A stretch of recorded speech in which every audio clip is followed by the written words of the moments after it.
Welcome to the Salmon Runs YouTube. Enjoy the video.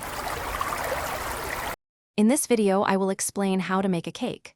First, ensure you have all your ingredients ready, including dry and wet components. Next, preheat your oven to the correct temperature, typically 350 degrees Fahrenheit. Don't forget to prepare your cake pans by greasing and flouring them or lining them with parchment paper to prevent sticking. This initial setup is crucial for a smooth baking process. Now, let's get to mixing.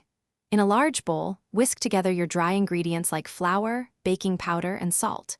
In a separate bowl, cream together butter and sugar, then beat in eggs and vanilla. Slowly incorporate the dry mixture into the wet, mixing until just combined to avoid overmixing.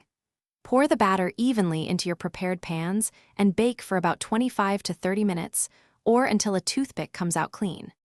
Once your cakes are baked, allow them to cool in their pans for about 10 minutes before carefully inverting them onto a wire rack.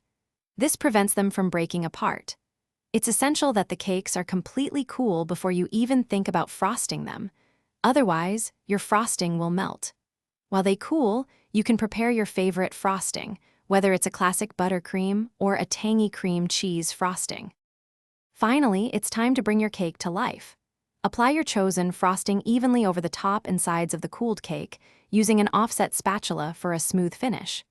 Get creative with decorations. Sprinkles, fresh fruit, or chocolate shavings can add a beautiful touch. Remember to check the description for a link to those fantastic leak-proof containers and other great deals. Slice, serve, and enjoy your homemade masterpiece. Thanks for watching. Consider subscribing if we helped you.